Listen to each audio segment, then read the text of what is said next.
Sheikh Malam Ibrahim Kaduna ɗaya ne daga cikin malamai wanda sun shahara sosai a kafafen sada zumunta, kuma mutum ne wanda yake kwatanta adalci gwargwadon abin da ya fahimta.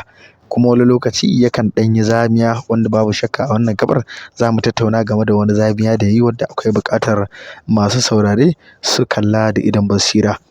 Kamar yadda na sani, kamar yadda na ce, wato shi mutum ne wanda yake za ka iya cewa wato hanjin jimina ne.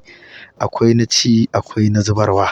To wannan gaɓar dai mun samu gaɓar da za mu iya wato bayani a kai, wadda ya kamata a ce mutane su saurara in Allah ya so ya yarda. Kar a manta dai, idan yau aka fara zuwa wannan tasha, ai ƙoƙari a danna mana subscribe, a kuma danna alamar ƙararrawa, haka zai sa a samu dukkan bidiyon da muke ɗaurawa ko da yaushe. Da kamar yadda na sani, zan ɗan kawo wasu daga cikin maganganunsa wadda ya riga ya taɓa yin su a baya, wanda kuma kamar yadda na ce na zubarwa ne. Ya taɓa faɗin magana akan ƙasar Iran, ya ce ba musulmai ba ne. Ya yi maganganu dai marasa daɗi a kansu a wancan lokacin. Ta amma daga baya cikin ikon Allah, a cikin wannan bidiyon da ya yi wadda na ce shi ma akwai kuskure a cikinta, insha Allahu Rabbi za mu yi bayani. So ya faɗi wata magana ya ce musulmai ne yanzu kuma. Kamar yadda kuka sani, wani lokaci kaman akwai taɓin ƙwaƙwalwa ne, wani lokaci shaye-shaye ne, ko kuma wani abu makamantan haka yake sa irin haka ta rinƙa faruwa. Mutum ya yi kwan gaba kwan baya, ya faɗi maganar da ba ya da yaƙini a kanta. Allah ya saka ma Professor Ibrahim Makari, yana daga cikin malaman da wato 100% in ka ji fatawarsa a can, to zai wahalar gaske kaga ya canza ta. Shekara da shekaru, tun yana ɗan shekara 25 zuwa 23 ko da 4, haka na san shi Professor Ibrahim Makari.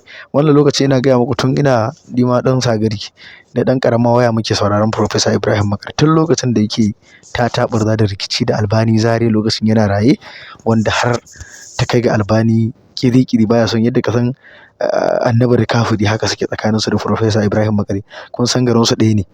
To a wancan lokacin an yi wato tataɓurza ƙwarai da gaske, wanda ta kai ga Professor Makari yakan sa lecture anguwa-anguwa, anguwan su Albani, anguwan duk inda ka san anguwa ne na 'yan Izala ko na wasu wato Wahabiyawa.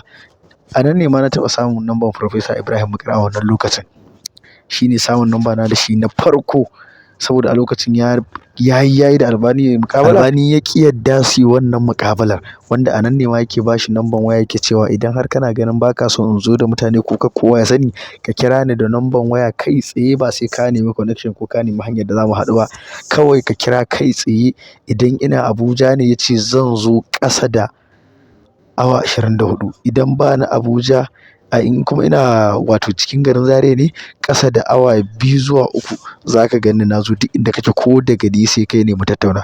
Albani ya ƙi.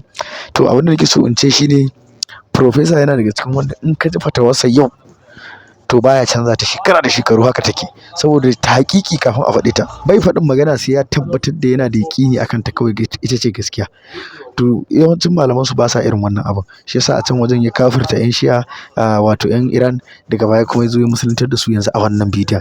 To mai sauraro sai ya rinƙa confuse, ya rinƙa ganin ana raba mashi hankali, ya rinƙa tunanin ma to anya abin da ake faɗi ɗin gaskiya ne. Irin wannan yana jawo haka. Abu na farko kenan. Abu na gaba daga cikin maganarsa, ya faɗi cewa ƙasar Iran, abin da yake faruwa na zanga-zanga a yanzu, halin da ake ciki, wato kaman ƙaiƙayi ne ko ma kan masheƙiya, yake ƙoƙarin ya bayyana cewa yake koma ma Iran, saboda Iran ta taimaka ma wasu ƙasashe wa 'yan zanga-zanga. Ya kawo misalai da yawa, ya kawo ƙasashe da dama wanda Iran ɗin ta shiga domin taimaka ma 'yan zanga-zanga. To babban abin tambaya shi ne, shin ƙasar Iran ta taimaka ma waɗannan 'yan zanga-zangan akan mene ne? Shin wani rikici ne, ko kuma wata abu ne wadda ya shafi ita ƙasar Iran ɗin kai tsaye, wadda waɗannan 'yan zanga-zangan ke adawa da ita ko yaƙi da ita ta ƙarƙashin ƙasa, ya bayyana ga wani gwamnati wadda tana adawa da ƙasar Iran, sai kuma 'yan zanga-zanga suka fito a ƙasan, suka yi ƙarfin da suna da buƙatar taimako ta taimaka musu. Shin maslahar Iran akan wannan zanga-zangar, maslahar Amurka ne akan wannan zanga-zangar? Akwai buƙatar tambaya a ƙarƙashin wannan zancen. Gaskiya ne Iran tana da kurakurai a wasu wajaje, muƙaddara ma kai tsaye tasrimu jaddada cewa ta taimaka ma wasu 'yan zanga-zanga a sassa daban-daban a duniya. So idan ta taimaka musu, yana daga cikin babban kuskurenta. Muƙaddara haka ne ma. Wannan fa tasrimu jaddada ne, ma'ana muƙaddara manufar Iran akan wannan 'yan zanga-zangan da irin taimakon da ta yi, irin abin da Amurka take so ta yi ne a ƙasar Iran. Muƙaddara haka ne.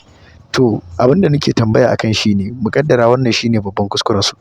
To me yasa ya iya fito da kuskuren ƙasar Iran, bai iya fito da kuskuren wasu ƙasashe ba? Akwai wasu ƙasashe wadda su ma na musulmai ne, suna da kurakurai. Kurakuransu kuma ya kai wajibi ne, ba wai a'a wajibi ne na wajabtar cewa dole ne a fito a gaya wa mutanen duniya, musamman musulmai waɗanda suka yi imani da Allah. Amma me yasa ba zai fito ya gaya musu ba?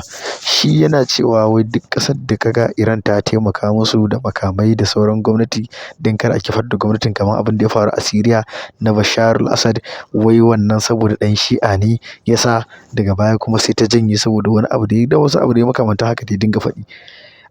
To abin da nake so in ƙara tambaya shi ma a wannan gaɓar, shin ƙasar Iran taimakon da ta yi wa Bashar al-Assad don yana ɗan Shi'a ne, to kuma taimakon da take yi wa Falasɗinawa kuma fa lokacin da ake yaƙar su ake kashe su, shi kuma don suna menene?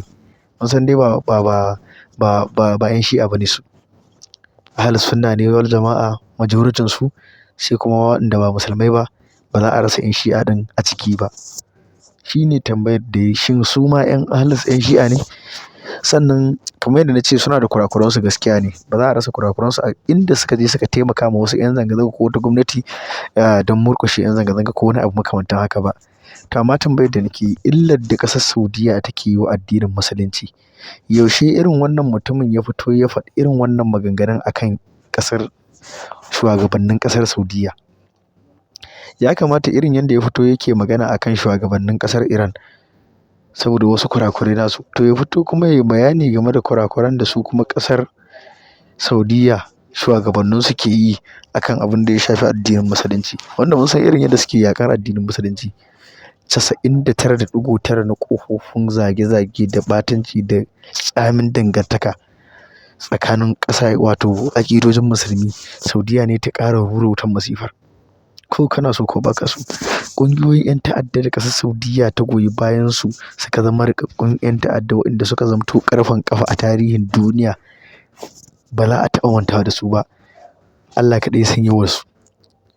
Aƙidar da ta dasa a zukatan musulmai masu imani ta gurɓata imaninsu, irin waɗannan alƙaid da waye da waɗannan 'yan bindigan dai waɗanda suka addabi duniya, da duk manya-manyan ƙungiyoyi da muke da su wanda suka addabi al'ummar musulmi suka addabi sauran al'umma ma, gabaki ɗayansu ƙasar Saudiyya a ƙarƙashinta aka ƙirƙiri irin waɗannan fahimtocin, kuma daga can waɗannan mabiya aƙidar suke taimaka ma wannan aƙidar 100%. Zan faɗi wata magana wadda ina da yaƙini a kai, wannan wanda ya faru da shi ne ya bani labari, kuma ina mai imani da cewa wannan maganar da zan faɗi Allah Subhanahu wa ta'ala shi ne shaida a kai. Akwai wani bawan Allah ya yi wadataccen kuɗi gwargwado, Allah ya ba shi kuɗi sosai. Ya ce lokacin da ya je ƙasar Saudiyya ba zai taɓa mantawa da wannan abun ba, yana daga cikin abin da ya ba shi mamaki. Shi ne aka mishi tayin zuwa da ƙungiya ƙasar su Najeriya. Sun je sun gama aikin hajji, wasu ake mishi tayi saboda ya wato irin malami ne da ka gan shi ka ga ustaz malami. Ya ce sai aka ba shi tallan ƙungiya, wai wata ƙungiya ce, wai wata sunan ƙungiya ce ita ma za a ba shi don ya zo ya tallata. To koma dai ba wannan ba, mutane mu je mu duba zuwa ga research, ga bincike, mu tambayi wato Google da sauran kafafen sada zumunta da muke da su wadda ake iya bincike da ƙwaƙwaf akan al'amura. Ka ji ƙungiyoyi nawa ne na 'yan bindiga, na 'yan ta'adda waɗanda ƙasar Saudiyya ta ɗauki nauyinsu ta taimaka musu suka addabi mutane suka. Yanzu ko ƙasar Siriya ɗin nan, abin da ya faru da yadda aka yi buji-buji da mutane. Sufi in dai ka kai sufi ko kai ɗan Shi'a ne, haka za a wato samu ƙirjinka a datsa. Ai abubuwa dai makamanta haka, ba abin da ba a yi ba. Dan haka wannan akwai buƙatar shi ma ya fito. Shi ma a nan za mu iya cewa idan ƙasar su Iran ta taimaka wa wata ƙasa saboda suna 'yan Shi'a ne, shi ma wannan maganar da yake faɗi ya ƙi fitowa kuma ya bayyana irin waɗannan ɓarnar da ƙasar Saudiyya shugabanninta suke yi, suna cutar da addinin musulunci. Abin da ya sa ya ƙi fitowa ya bayyana saboda suna 'yan izala ne ko kuma suna aƙidar izala. Dan in an ce 'yan izala wani zai ce maka ai ƙungiya ne. Da 'yan izala da 'yan salafiyya da 'yan wahabiyya da 'yan waye duk ɗaya ne. Ƙungiyar ita kuma wani daga cikinsa ne, wasu kaso ne daga cikinsa, kamar yadda kusan Al-Qaida, IS waye, Boko Haram waye, dukkan da sauransu, dukkansu ƙungiya, duka fahimtar su ɗaya ne. Dan in ka je ka saurare su karatun su kaf, za ka ga 99.9 na malaman da suka yarda da shi sun yarda da shi. 99.9 na aƙidoji akan Allah da aƙidoji akan Manzon Allah da aƙidoji akan ibadu, za ka samu duka sun yi tarayya da su. Wannan shi ne. Allah Ubangiji ya sa mu dace.